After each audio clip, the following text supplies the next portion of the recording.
नमस्कार जी, आपका बहुत बहुत स्वागत है हमारे YouTube सीरीज में। आज हम प्राचीन भारत का इतिहास पढ़ेंगे और प्राचीन भारत के इतिहास में हम इतिहास का विभाजन पढ़ेंगे कि हम आने वाले समय में इतिहास को किस तरह से पढ़ेंगे। इतिहास में हम देखते हैं तीन तरह से है। प्राचीन इतिहास है हमारे पास, मध्यकालीन इतिहास हम पढ़ते हैं और हम आधुनिक भारत का इतिहास पढ़ते हैं। तो इतिहास को हम तीन डायमेंशन से पढ़ते हैं, तीन प्रकार से हम इतिहास को पढ़ते हैं। तो जो आज इतिहास हम देखेंगे, आज हम प्राचीन भारत का इतिहास देखेंगे और प्राचीन भारत के इतिहास में हम इतिहास का विभाजन पे चर्चा करेंगे कि हम इतिहास को किस तरह से देखते हैं। अगर मैं प्राचीन इतिहास का देखूं तो हम प्राचीन इतिहास को दो प्रकार से देखते हैं। कितने प्रकार से? दो प्रकार से। तो प्राचीन भारत के इतिहास को दो प्रकार से पढ़ते हैं। दो प्रकार से पढ़ते हैं। तो प्राचीन भारत के इतिहास को हम कितने प्रकार से पढ़ने का प्रयास करते हैं? हम दो प्रकार से पढ़ने का हम प्रयास करते हैं। तो एक तो हम देखेंगे कि लिपि के आधार पर पढ़ते हैं हम कि कैसी भाषा चली थी। कुछ लिपि हमारे को लिपि के आधार पर कुछ साक्ष्य मिले हैं, तो हम एक तो लिपि के आधार पर पढ़ते हैं। तो प्राचीन भारत के इतिहास को हम दो प्रकार से पढ़ते हैं। तो एक पढ़ते हैं हम लिपि के आधार पर, लिपि के आधार पर, और एक पढ़ते हैं हम उपकरण, जिसको टूल्स भी बोलते हैं कि कुछ हमारे को लकड़ी के औजार मिले, कुछ पत्थर के औजार मिले, इस तरह से कुछ अगर हमारे को साक्ष्य मिले तो उसके आधार पर भी हम क्या देखते हैं, उसके आधार पर भी हम विभाजन करते हैं प्राचीन भारत के इतिहास का। तो दूसरा क्या है? उपकरण।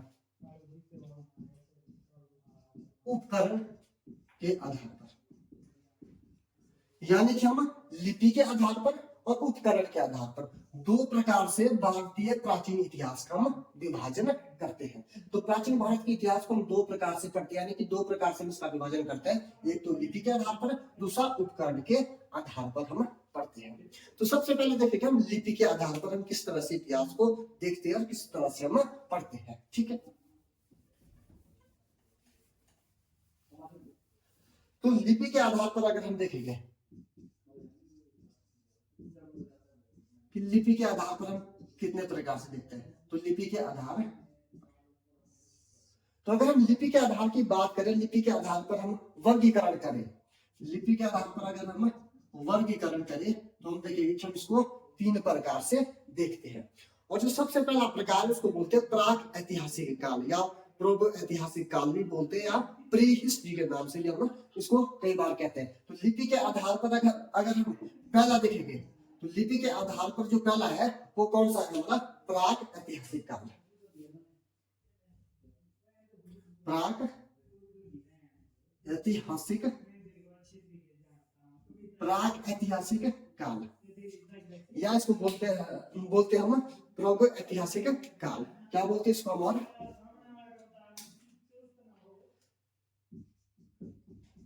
प्रागैतिक हासिक काल या प्री हिस्ट्री। तो जो हम लिपि के आधार पर वर्गीकरण करते हैं तो पहला क्या है? प्राक ऐतिहासिक काल, या इसको प्रागो ऐतिहासिक काल भी बोलते हैं, यानी कि प्री हिस्ट्री। तो हम इतिहास का लिपि के आधार पर इस तरह से हम वर्गीकरण देखते हैं। तो हम इसमें देखेंगे कि इसमें लोगों को क्या ज्ञान था। तो इसमें लोगों को लिपि का कोई भी ज्ञान नहीं था। तो यानी कि जो प्राक ऐतिहासिक काल में जो प्री हिस्ट्री है, तो इसमें देखेंगे हम, इसमें लोगों को किसी भी प्रकार की, किसी भी प्रकार की लिपि का ज्ञान नहीं था। लिपि का ज्ञान नहीं था, इसमें किसी भी प्रकार की लिपि का ज्ञान नहीं था, यानी कि लोग किसी भी प्रकार की लेखन शैली को नहीं समझते थे। यानी लोग किसी भी प्रकार की लेखन शैली को नहीं समझते थे। यानी कि पूरी की पूरी उस समय ग्रामीण सभ्यता रही होगी, और ग्रामीण सभ्यता इसके बारे में, लिपि के बारे में जानकारी नहीं थी, तो इसका हम उस तरह से इसको देखते हैं। लेकिन इसका अगर अध्ययन की बात करें, जो प्राग ऐतिहासिक काल है या प्री हिस्ट्री है, इसका जो हम अध्ययन देखते हैं कि अध्ययन हम किस प्रकार से करते थे, तो इसका जो अध्ययन है, इसका अध्ययन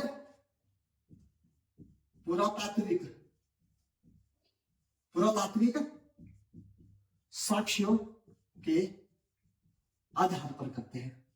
पुरातात्विक साक्ष्य के आधार पर करते हैं, यानी कि अगर हमारे को समय कोई लकड़ी का औजार मिला, कोई पत्थर का औजार मिला, तो हमें लगा कि भाई ये पत्थर से भी काम करते थे, ये लकड़ी के औजारों से भी काम करते थे, यानी कि इस तरह के अगर कुछ हमारे को खुदाई में पुरातात्विक तरीके से कोई हमारे को अवशेष मिले है, साक्ष्य मिले, उसी के आधार पर हम जो ये प्राक ऐतिहासिक काल है, जिसको प्रागो ऐतिहासिक काल यानी कि प्री हिस्ट्री कहते हैं, तो इसका अध्ययन हम कैसे करते थे? पुरातात्विक साक्ष्य के आधार पर करते थे। इस समय लोगों को किसी भी प्रकार की लिपि का ज्ञान नहीं था। अगर मैं इसमें उदाहरण की बात करूं, अगर मैं एग्जाम्पल आपको दूं, तो इसमें उदाहरण हम देखेंगे तो पाषाण काल। उदाहरण कौन सा इसमें? पाषाण काल। तो इसमें जो एग्जाम्पल है, जो पाषाण काल के लोग हैं, वो पाषाण काल के लोग किस लोगों को लिपि का कोई ज्ञान नहीं था, और प्राक ऐतिहासिक काल में हम पाषाण काल को रखते हैं। अब जो दूसरा हमारे पास डायमेंशन आता है लिपि के आधार पर, वो डायमेंशन हमारे पास आता है आद ऐतिहासिक काल। आद ऐतिहासिक काल, इसको इंग्लिश में प्रोटो हिस्ट्री भी बोलते हैं। तो कौन सा हमारे पास आता है? आद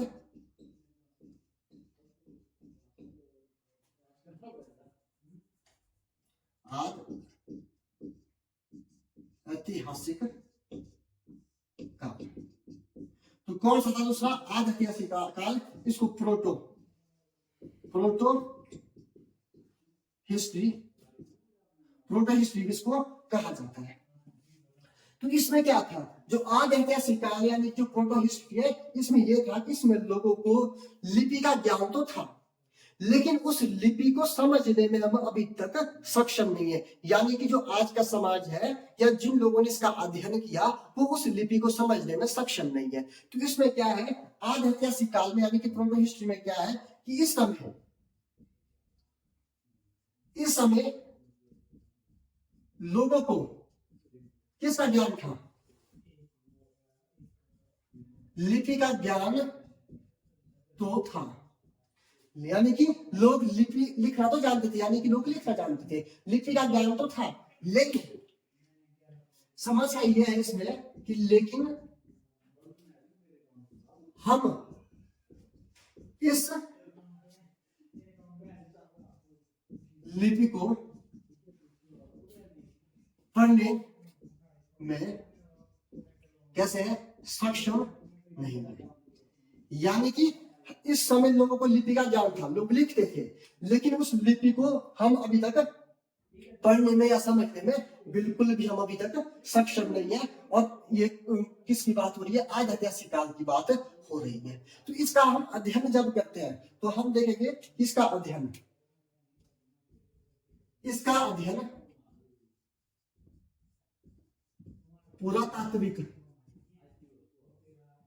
पुरातात्विक साक्ष्य के आधार पर करते हैं। यानी कि इसका भी हम क्या करते हैं? पुरातात्विक साक्ष्य के आधार पर इसका हम अध्ययन करते हैं। अगर आप बोलेंगे कि सर इसमें एग्जाम्पल कौन से आएंगे, तो इसमें मैं उदाहरण आपको देता हूं, इसमें मैं उदाहरण आपको देता हूं। तो उदाहरण कौन से आएंगे इसमें? उदाहरण आप देखेंगे, एक तो जो हमारी संदर्भ संस्कृति है, जो संदर्भ सभ्यता है, यानी कि हड़प्पा सभ्यता। एक तो इसमें एग्जाम्पल के लिए लिख सकते हैं हड़प्पा सभ्यता, यानी कि हड़प्पा सभ्यता के लोगों को लिपि का ज्ञान था, लेकिन उस लिपि को आज तक हम समझ नहीं पाए। दूसरा कौन सा हम इसमें एग्जाम्पल देंगे? दूसरा आप देखिए वैदिक सभ्यता। वैदिक सभ्यता, जो ये वैदिक सभ्यता है, इस समय में लोगों को लिपि का ज्ञान था। हालांकि मैं आगे समझाऊंगा वैदिक सभ्यता में भी दो डायमेंशन आते हैं। तो हड़प्पा सभ्यता, वैदिक सभ्यता के लोगों को लिपि का ज्ञान था, लेकिन उस लिपि को हम अभी तक समझ नहीं पाए हैं। यह हड़प्पा में क्या था कि हड़प्पा में किस तरह की लिपि थी? तो आप देखेंगे यहाँ पे चित्रात्मक लिपि थी। चित्रात्मक लिपि यानी कि दीवारों पर आपको चित्र देखने को मिलते, लेकिन हम उस चित्र से यह अनुमान नहीं लगा पाते कि वो क्या कहना चाहते थे। दूसरी बात, कैसी लिपि मिलती है इस चित्रात्मक लिपि को? और क्या कहा जाता है? तो गोमूत्रिक लिपि भी कहा जाता है। तो इसको क्या कहा जाता है? गोमूत्रिक। तो गोमूत्रिक लिपि भी इसको कहा जाता है। और गोमूत्रिक लिपि इसको इसीलिए कहा जाता है क्योंकि जब आपने पशु को चलते हुए देखा होगा, कोई गाय बैल चल रहा है, तो उस समय आपने देखा होगा कि जब वो अपना पेशाब करता है तो मूत्र विसर्जन करते हुए जाता है, तो देखना आपने वो इस तरह से एक लाइन बनाता है। वो किस तरह से लाइन बनाता है? इस तरह से लाइन बनाता है, इस तरह से। तो उस समय जो हमारे जो लिपि देखने को मिलती है वो इस तरह से मिलती है, बिल्कुल इस तरह से लाइन को इस तरह से खींचा हुआ है। तो हम उससे यह अनुमान नहीं लगा पाते हैं कि भाई वो क्या कहना चाहते थे, इसलिए इसको चित्रात्मक लिपि और गोमूत्रिक लिपि भी कहा जाता है। अब तीसरा आता है हमारे पास हिस्ट्री पीरियड, यानी कि ऐतिहासिक काल। तीसरा कौन सा काल आता है हमारे पास? ऐतिहासिक काल आता है। तो तीसरा लिखेगा हम, इसमें तीसरा डायमेंशन आएगा हमारे पास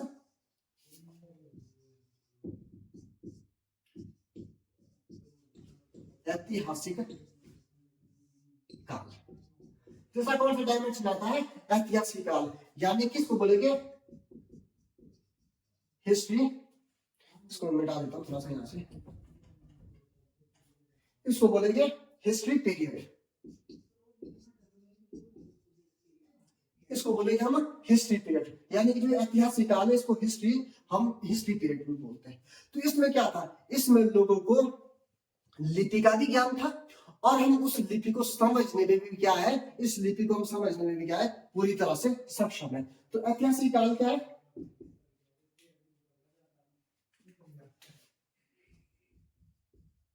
इसमें लोगों को लिपि का भी ज्ञान है एवं लिपि का भी ज्ञान है और उसको हम पढ़ने में भी कैसे सक्षम है। इसमें लिपि का भी ज्ञान है एवं इसे पढ़ने में हम पूरी तरह से कैसे सक्षम है। इसको हम पूरी तरह से कैसे पढ़ने में भी सक्षम है। और इसका जो अध्ययन है, इसका अध्ययन साहित्य एवं पुरातात्विक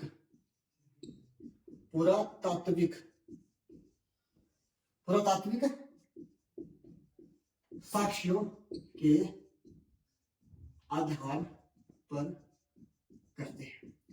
यानी कि इसमें एक चीज और जुड़ गई कि अब क्या आ गया? साहित्य इसमें आ गया। और कि अब हमारे पास साहित्य भी आ गया और जो साहित्य हमारे पास है वो हमारे पास देशी एवं विदेशी दोनों है। यानी कि हमारे पास विदेश का भी साहित्य है और कुछ जो हमारे देश में जिन लोगों ने जो साहित्य लिखा है वो साहित्य भी हमारे पास देखने को मिलता है। तो लिपि के आधार पर हम देखेंगे कि लिपि के आधार पर 3 प्रकार से हम पढ़ेंगे। प्राक ऐतिहासिक काल यानी कि प्री हिस्ट्री, इसमें लोगों को लिपि का कोई ज्ञान नहीं था, कोई लेखन शैली नहीं जानते थे, इसलिए इसका हम जो अध्ययन करते हैं वो पुरातात्विक साक्ष्य के आधार पर करते हैं। और उदाहरण के लिए पाषाण काल। सेकंड आता है हमारे पास आद ऐतिहासिक काल, यानी कि इसको बोलते हैं प्रोटो हिस्ट्री। इस समय लोगों को लिपि का ज्ञान तो था, जैसे हड़प्पा सभ्यता, वैदिक सभ्यता, लेकिन उन्होंने लिखा क्या हुआ है? वो चित्रात्मक और गोमुद्रिक लिपि में लिखा हुआ है और उसके बारे में हम समझने में बिल्कुल भी सक्षम नहीं है। तीसरा हमने देखा ऐतिहासिक काल यानी कि हिस्ट्री पीरियड। इसमें लोगों को अच्छा खासा लिपि का ज्ञान भी था और उसको हम पढ़ भी सकते हैं और इसको हम 2 तरह से इसका अध्ययन करते हैं। एक पुरातात्विक साक्ष्य के आधार पर यानी कि खुदाई के द्वारा, दूसरा साहित्यिक जो साक्ष्य हमारे पास उपलब्ध है, साहित्यिक साक्ष्य के आधार पर भी हम इसका क्या करते हैं? अध्ययन करते हैं। और जो साहित्यिक साहित्य हमारे पास है वो हमारे पास अपना देशी भी है और विदेशों के द्वारा लिखा गया हमारे पास साहित्य, दोनों प्रकार का हमारे पास साहित्य दिखाई देता है। ठीक है, अभी किस बात आप कुछ डेट्स पे आते हैं इसमें कुछ कि कौन सा काल किस कालखंड के समय था या वो कितने से कितने समय तक उस काल को देखा जाता है। तो सबसे पहले हम देखेंगे प्रागैतिहासिक काल यानी कि पाषाण काल जिसकी मैंने बात की थी पर। तो सबसे पहले देखेंगे हम प्राग ऐतिहासिक काल। तो जो प्राग ऐतिहासिक काल है इसमें मैंने आपको एक चीज बताई थी कि इसमें हम पाषाण काल को पढ़ते हैं। तो इसमें हम किसको पढ़ते हैं? तो इसमें हम पाषाण काल को पढ़ते हैं।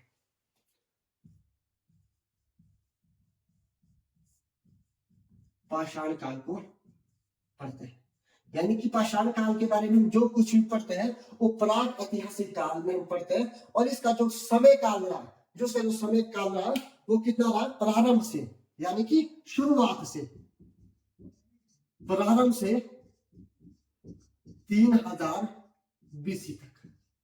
तो इसका जो काल रहा, पाषाण काल का जो काल है, जो पाषाण काल का जो हम अध्ययन करेंगे उसको हम कहां से करेंगे? प्रारंभ से लेकर मतलब शुरुआत से लेकर 3000 बीसी तक। बीसी का मतलब होता है बिफोर क्राइस्ट, या इसको अब बिफोर बीसीसी भी बोलते हैं, बिफोर कॉमन एरा भी इसको हम बोलते हैं। तो ये यानी कि क्या है कि जब ईसा मसीह का जन्म हुआ उससे पहले, तो उसको क्या बोलेंगे हम? बीसी यानी कि बिफोर क्राइस्ट। तो प्रारंभ से लेकर 3000 बीसी तक, तो इसको हम क्या बोलेंगे? पाषाण काल बोलेंगे। तो जो ये पाषाण काल है, जो क्या है? पाषाण काल है, पाषाण काल। इस पाषाण काल को हम 3 तरह से पढ़ते हैं, आपने देखा होगा। हम पाषाण काल को 3 तरह से कैसे पढ़ते हैं? एक तो पढ़ते हैं हम इसको निम्न पूरा पाषाण काल, निम्न पूरा पाषाण काल। दूसरा पढ़ते हैं इसको मध्य पाषाण काल। तीसरा पढ़ते हैं इसको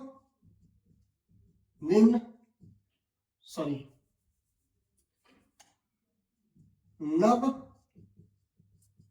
पाषाण काल।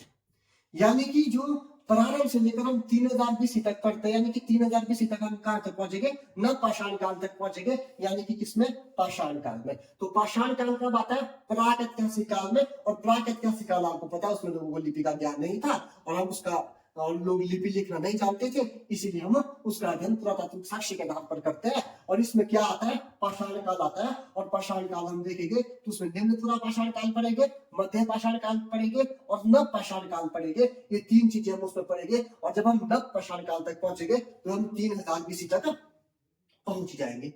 अगर दूसरी बात करूं मैं आपको आद ऐतिहासिक काल की, दूसरा क्या समझाया था मैंने आपको? आद ऐतिहासिक काल।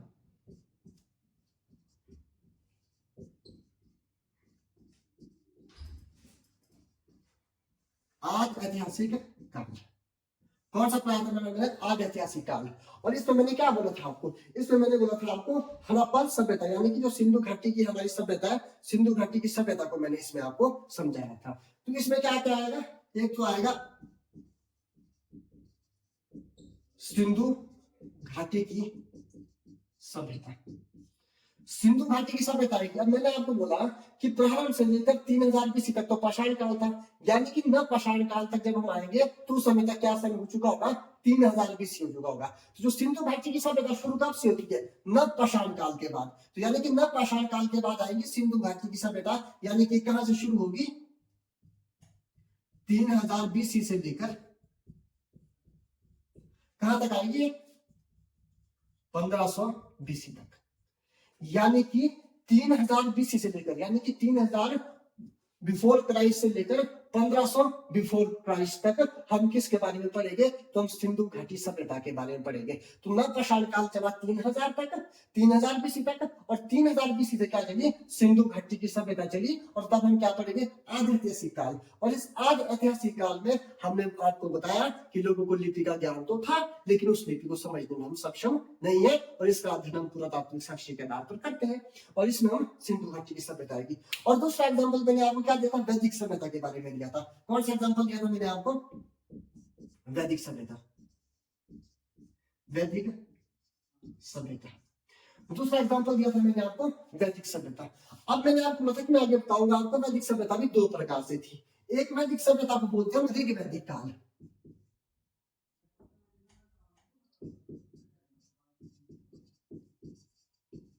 ऋग वैदिक काल। कौन सा काल है? ऋग वैदिक काल। और एक को बोलते हैं हम उत्तर वैदिक काल, एक को पढ़ते हैं हम उत्तर वैदिक काल, यानी कि वैदिक काल के बाद के काल को बोलते हैं उत्तर वैदिक काल, और एक पढ़ते हैं हम इसमें ऋग वैदिक काल। तो वैदिक सभ्यता में हम दो तरह से देखते हैं, ऋग वैदिक काल, एक उत्तर वैदिक काल। अब इसमें जब हम वैदिक सभ्यता को पढ़ेंगे तो मैंने आपको बोला कि 3000 BC से लेकर 1500 BC तक हम क्या पढ़ेंगे? तो 1500 BC तक पढ़ेंगे हम सिंधु घाटी की सभ्यता। जो ऋग वैदिक काल आएगा वैदिक सभ्यता के अंतर्गत, वो कब से शुरू होगा? तो वो होगा 1500 BC से लेकर 1500 BC से लेकर 1000 BC तक। कहां से कहां शुरू होगा? 1500 BC से लेकर, यानी कि बिफोर क्राइस्ट, 1500 बिफोर क्राइस्ट से लेकर 1000 BC तक, 1000 BC तक वो काल चलेगा। फिर जब हम उत्तर वैदिक काल की बात करते हैं, तो उत्तर वैदिक काल की जब हम बात करते हैं, वो कहां से शुरू होता है? वो आपको दिख रहा है 1000 BC से, 1000 BC से 600 BC तक, यानी कि ईसा मसीह के जन्म से पहले के समय को मैंने बताया आपको BC, बिफोर क्राइस्ट, यानी कि 400 साल बाद किसका जन्म होता है? ईसा मसीह का जन्म होता है। तो हम 600 BC तक हम पहुंच गए, और 600 BC को क्या बोलेंगे हम? उत्तर वैदिक काल। ठीक है। अब तीसरा मैंने आपको बताया था ऐतिहासिक काल। तीसरा कौन सा बताया था मैंने आपको? ऐतिहासिक काल।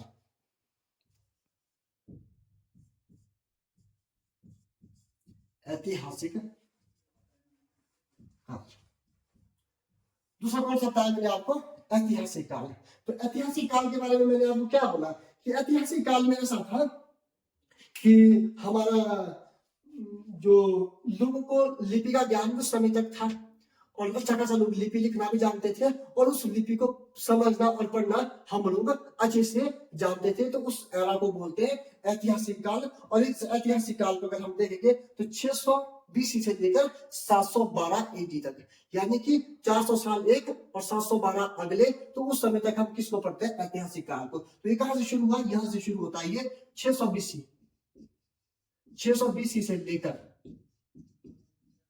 कौन सा? 712 AD।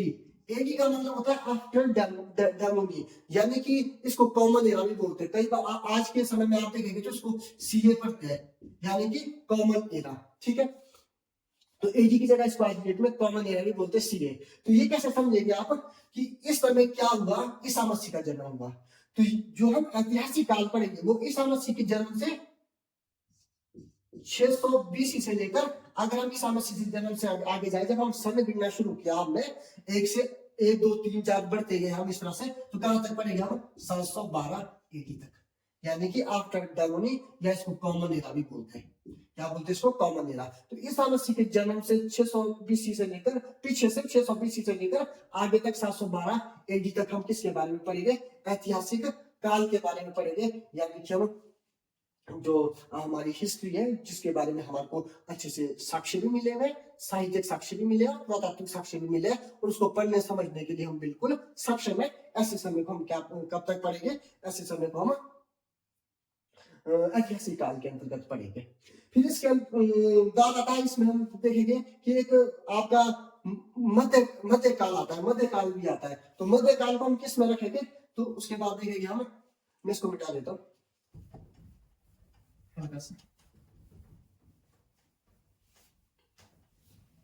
तो फिर हमारा क्या आएगा? मध्यकाल आएगा। मध्यकाल, जो प्राचीन इतिहास जो हमारा सारा का सारा आएगा वो इन चीजों में आ जाएगा। उसके बाद आएगा हमारा मध्यकाल, और मध्यकाल को हम देखेंगे, जो हमारा जो मध्यकाल आएगा, हमारा जो मध्यकाल आएगा ये 712 AD से लेकर हमारा 1707 तक हम इसको पढ़ते हैं। जो मध्यकाल हमारा आएगा वो कहां से आएगा? 712 AD से लेकर 712 AD से लेकर हमारा 1707 तक हम किसके बारे में पढ़ेंगे? मध्यकाल के बारे में पढ़ेंगे। मध्यकाल के बारे में वर्णन करेंगे। तो मध्यकाल जो जब हमारा आएगा प्राचीन इतिहास के बाद जब मध्यकाल आएगा तो मध्यकाल कहां से कहां पड़ेगा हम 712 एडी से लेकर 707 तक हम इसको 1707 तक 1707 ही 707 नहीं है 1707 तक हम पढ़ेंगे किसको जो हमारा मिडिएवल हिस्ट्री हमारी आती है। फिर उसके बाद आप देखेंगे आधुनिक भारत का इतिहास।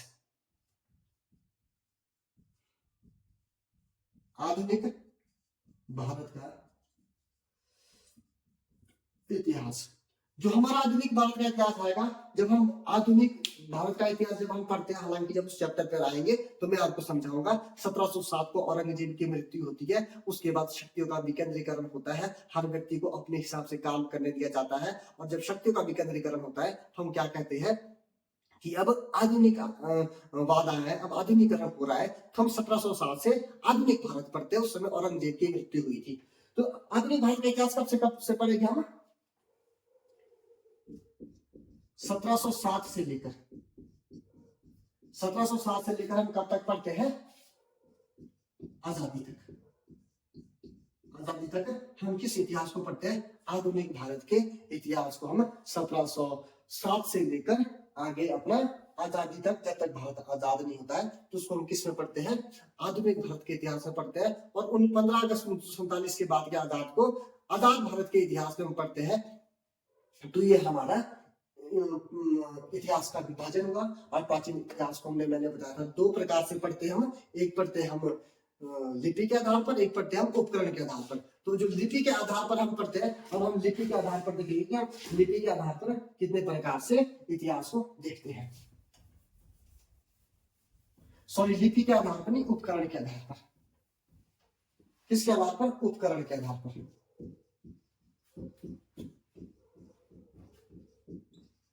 उपकरण के आधार पर। तो उपकरण के आधार पर अगर हम देखेंगे कि हम उपकरण के आधार पर कैसे कैसे देखते हैं, तो हम सबसे पहले देखेंगे पाषाण काल। तो जब हम उपकरण की बात करते हैं तो सबसे पहले बात आएगी पाषाण काल।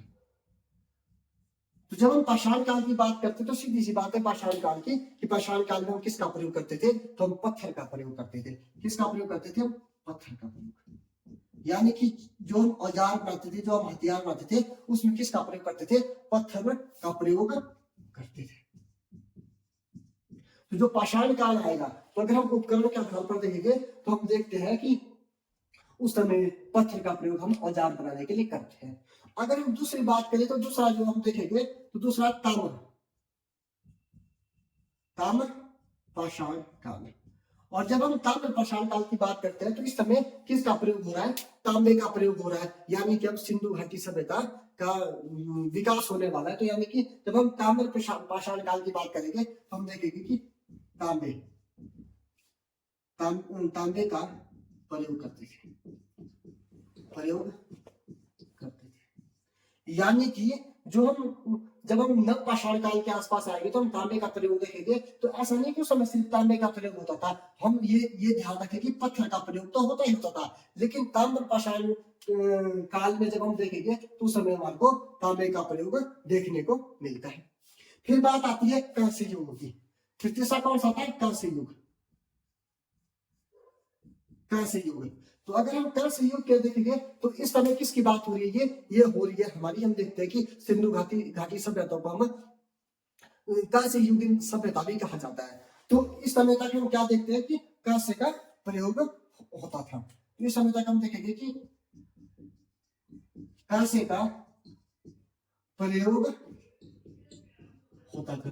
किसका प्रयोग होता था? कांस्य का प्रयोग होता था। तो अब ये मत समझना आपने कि सिर्फ कांस्य का प्रयोग होता, यानी कि तांबे इसके साथ तांबा भी होता और तांबे के साथ साथ हम कांस्य का उपयोग भी करने लगे थे। और कांस्य का प्रयोग जब हम करे थे तो ये कौन सी सभ्यता आई थी? सिंधु घाटी सभ्यता। हालांकि हमने इसको विस्तार से पढ़ना भी आगे, मैं बिल्कुल आपको एक रूपरेखा बता रहा हूँ शुरुआत की, ठीक है। तो जो अंतिम आया उसको बोलते हैं हम लौह युग। लौह युग यानी कि इसमें क्या हो गया? अब ये बात आती है उत्तर वैदिक काल की। आपने देखा होगा उत्तर वैदिक काल में आप देखेंगे कि मगध जैसा साम्राज्य होता है वो इतना प्रफुल्लित हो जाता है। वहां पे बाद में चंद्रगुप्त मौर्य भी वहां पे शासन करता है और पूरे जितने महाजनपद थे उसमें सबसे मजबूत महाजनपद मगध था। तो उसके उत्कर्ष का जो कारण था वो क्या था? लोहा। क्योंकि लोहे से हथियार बनेंगे तो वो कहां पे थे? मगध में। उसके बाद कौन सा युग आया? लौह युग आया। और इसमें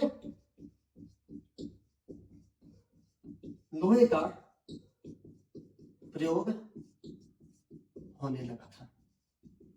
इसमें किसका प्रयोग होना था? लोहे का प्रयोग होने लगा था।